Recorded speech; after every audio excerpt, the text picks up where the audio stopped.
General de la Policía Federal, académico del INACIPE y consultor en seguridad, y uno de nuestros invitados más recurrentes por la claridad con la que atiendes y nos despachas a todo el auditorio de Mega Noticias. Gracias por estar aquí, bienvenido. Gracias, Joely, siempre es un placer. Buenas noches. Manelich, ya hay respuesta y contrarrespuesta por parte de la Cancillería y de las empresas estadounidenses.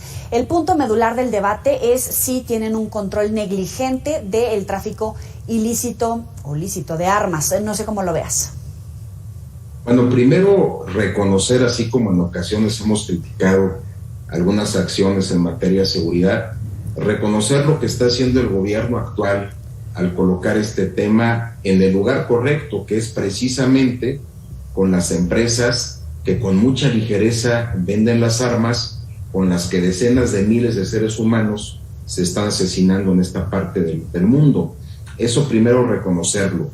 Segunda, no basta con llevar el problema a la mesa, hay que construir mucho más a nivel de procesos para que esta aspiración de controlar el flujo de armas pueda convertirse en una realidad.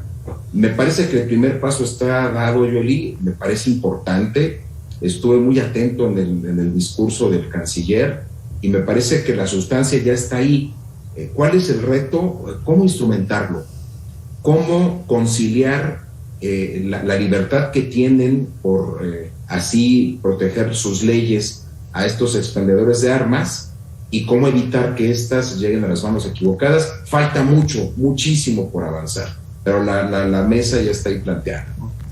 La contrarrespuesta del gobierno mexicano viene en diciembre, la contrarrespuesta en febrero próximo. Sin embargo, pues dependiendo del país es el tipo de portada o de acercamiento que tenemos a esa información. Por un lado aseguran que el gobierno mexicano no tiene la más mínima posibilidad de ganar, pero tú mencionas, y es cierto, la posibilidad de poner por lo menos a debate sobre la mesa, plantear la situación no solamente como un tema de seguridad nacional para México, sino como un tema que amenaza la seguridad en su concepto de global.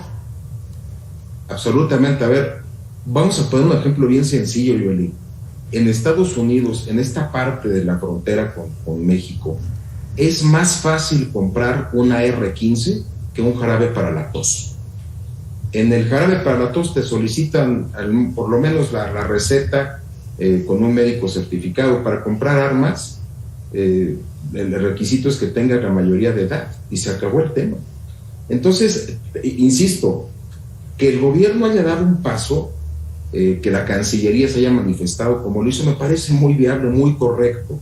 Sí me parece que es algo que se tiene que valorar. Sin embargo, el optimismo hay que guardarlo para cuando veamos cómo se van a instrumentar estas medidas, porque no solamente es la venta de armas hoy, es la venta fragmentada de las armas. En ocasiones los cargamentos que se aseguran llevan únicamente partes del arma. O sea, el arma va desarmada, va en piezas. Entonces, no nada más es el hecho de ponerle un alto a la venta y al tráfico ilegal de las armas, sino al microtráfico de las piezas que después son ensambladas y modificadas ya en territorio nacional y en otros países. Entonces, insisto, el optimismo hay que reservarlo, pero sí me parece un buen primer paso. Ahora, en este sentido, ¿se puede argumentar que la violencia que se vive en México o en otros países a causa de este tráfico ilícito de armas es precisamente por eso, por el manejo negligente?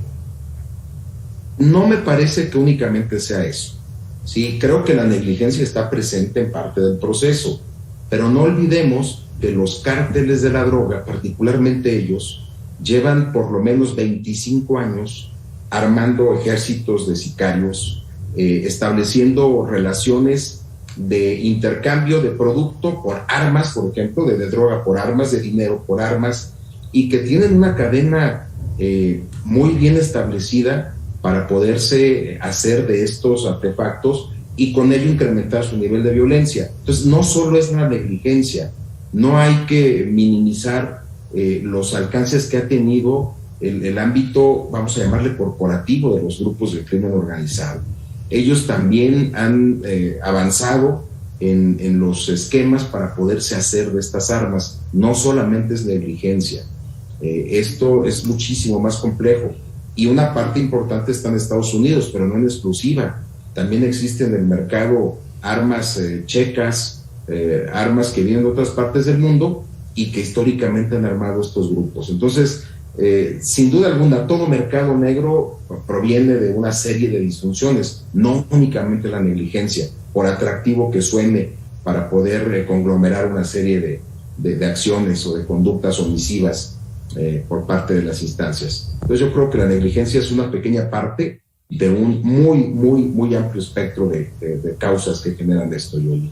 Eso es con mira al exterior, con mira hacia adentro de lo que pasa en México. Vemos que hay un acceso fácil a las armas no solamente en Ciudad de México, en territorio mexicano. Vemos también de repente grupos de autodefensas armados hasta los dientes, que incluso uno se pregunta, pues, ¿cuánto cuestan, no? ¿Cómo le hicieron para tener acceso a esas armas? ¿Qué hay por parte del gobierno federal para el control de esas armas que llegan a los ciudadanos, incluso a jóvenes o a niños? Esa es una gran pregunta. Yo recuerdo hace ya muchísimos años una entrevista que le hacían, por ejemplo, al subcomandante Marcos, no sé si recuerdes, cuando le pregunta si no estoy mal, Javier Solórzano en su momento le preguntó que cómo se hacían de las armas o cómo se hicieron ellos de las armas. Y él contestó, para nadie es un secreto que en este país hay corrupción. Fue la respuesta.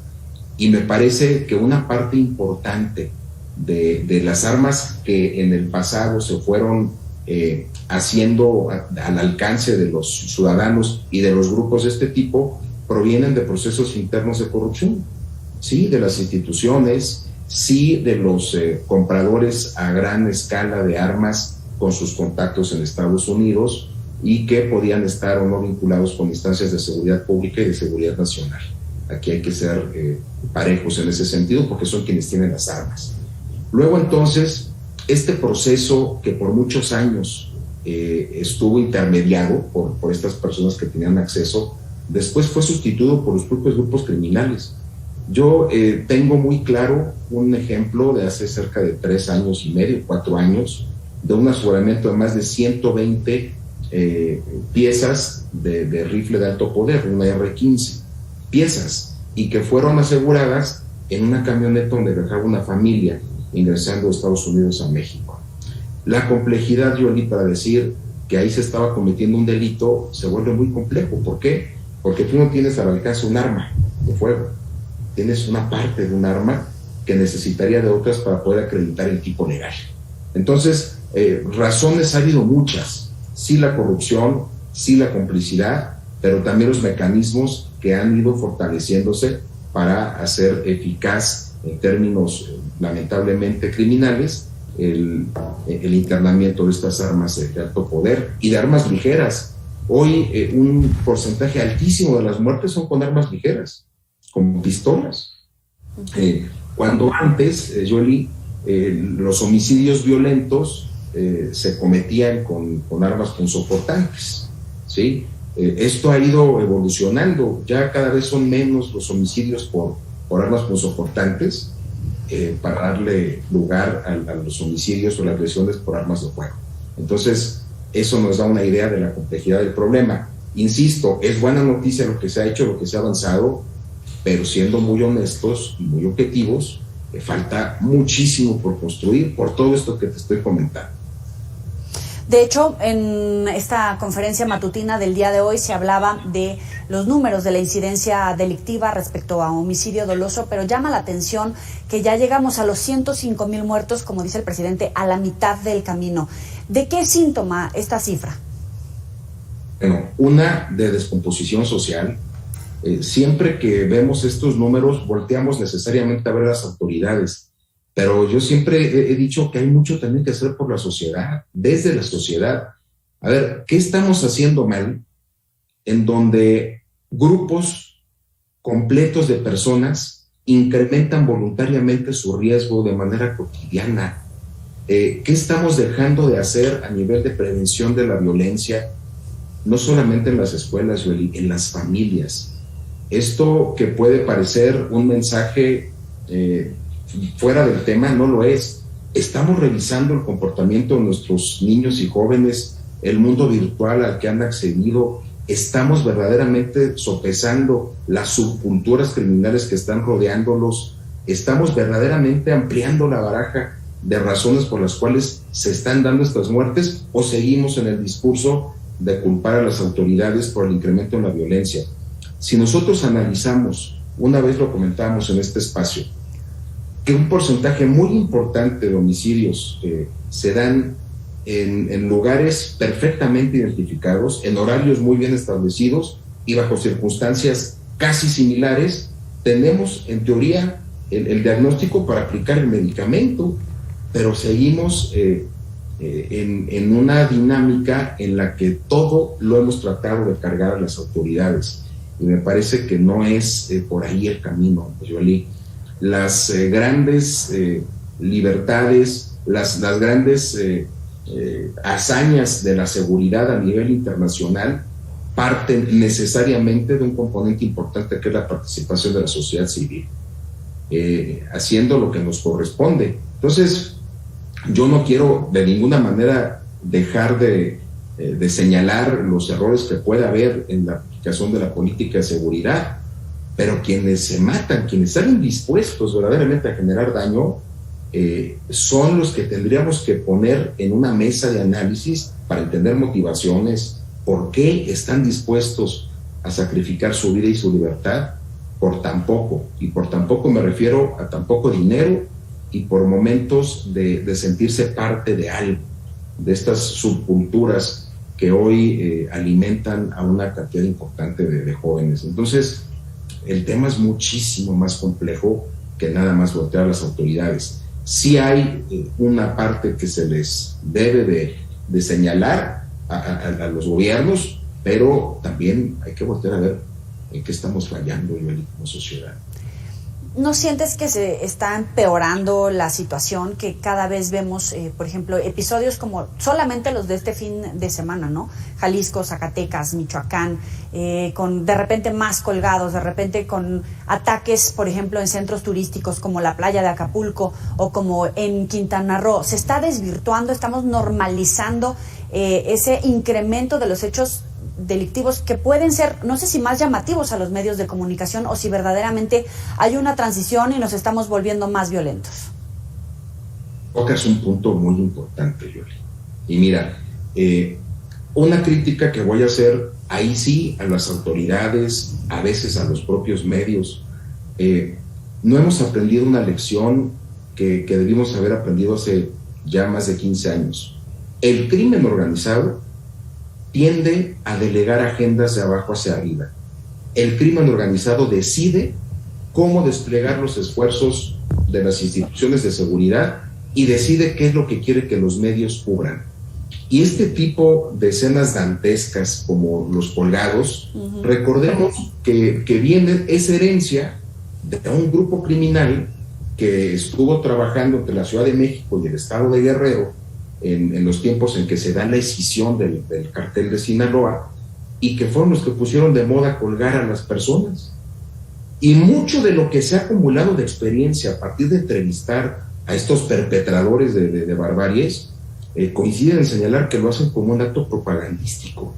¿Qué buscan? Generar temor a sus grupos rivales, generar temor a las instituciones, posicionar su marca, decir que ahí están presentes y dispuestos a hacer ese tipo de maldades. Y ahí va otra vez la atención, el despliegue, el envío de fuerza, y eso es algo, por ejemplo, que ya debimos haber aprendido. Eso le da fortaleza al crimen organizado. Juegan con la agenda, Joel. El hecho de que estas escenas llamen la atención a nivel nacional es una estrategia que debimos de haber asimilado y que lamentablemente sigue siendo muy rentable para los grupos del crimen organizado. Para concluir, es tiempo de remontar, de corregir, de reorganizar la estrategia contra la inseguridad. Vamos a la mitad del camino, como dicen. Yo quisiera pensar que sí, y te voy a decir en qué sentido. Hace pocos días se anunció la detención de la esposa de un líder criminal. Bien, qué bueno, se la había detenido ya con anterioridad. Qué bien que se le vuelva a detener por incumplir con sus obligaciones procesales. ¿Sabes una cosa, Yoli? Me parece que esa estrategia nunca se debió haber interrumpido. El confundir la política social como un ingrediente importante para evitar la criminalidad no debe de afectar el combate frontal a los grupos del crimen organizado. Y si hay algo que se debe corregir, me parece que es eso. Este gobierno ganaría muchísimos más adeptos si tuviera tras las rejas a los grandes perpetradores de violencia, y no hacerlo por decir que era algo que se hizo en el pasado con malos resultados. Me parece que es no entender de fondo lo importante de las detenciones de alto nivel o de nivel medio, de estos generadores de violencia a nivel local. Entonces yo creo que sería deseable que se corrija por ahí y pues no dejar de apostar por la agenda social. La respeto, creo que es loable que se pretenda dar becas, que se pretenda llamar a los jóvenes a pensar en otras cosas antes de decidir dar el paso a los grupos criminales, pero no se debe de detener. Hoy, con el estado de fuerza con el que cuenta la Guardia Nacional, con el ejército en las calles, con los marinos de élite trabajando en seguridad pública, me parece que están las condiciones dadas para que se siga trabajando, combatiendo al crimen organizado. Y una muy importante, y con esto termino, Joely, el fortalecimiento de las instancias locales de seguridad. Están abandonadas, están en el olvido de los presupuestos, en el mayor de los desdenes los tienen, y es ahí donde se construye la fortaleza del crimen organizado. Ejemplo, Zacatecas, ahí tenemos a este alcalde diciendo, perdónenme, no tengo policía para hacerlos. 8 municipios, que no es cosa menor, ¿no? No es cosa menor, y ahí está la prueba de que la seguridad desde lo local hoy está hecha a pedazos, está aniquilada, está borrada de la agenda de prioridades. Entonces, si no se aprovecha esta coyuntura del crecimiento en el estado de fuerza y capacidades de una instancia como la Guardia Nacional, que fue la razón para quitar a la Policía Federal, para dinamitarla, pues esto no va a resolverse jamás. Hay que voltear a ver lo local, hay que apoyar a las instancias locales, construir policías de élite, policías de primera, y no olvidar que ahí están los grandes problemas en el municipio. Si los olvidamos, Joely, pues ¿qué país nos depara? Como siempre, te agradecemos muchísimo estos minutos para la auditoría de Mega Noticias. Siempre es un verdadero gusto, Joely. Muy buenas noches. Buenas noches también para ti. Ya sabe que puede recuperar estas y otras entrevistas en nuestros próximos espacios. También lo puede recuperar a través de las señales en redes sociales que tiene en su pantalla. Y si nos permite, pues también puede compartirlo si es que le gustó, fue de su interés este tipo de contenidos. Bueno, para que se den una idea,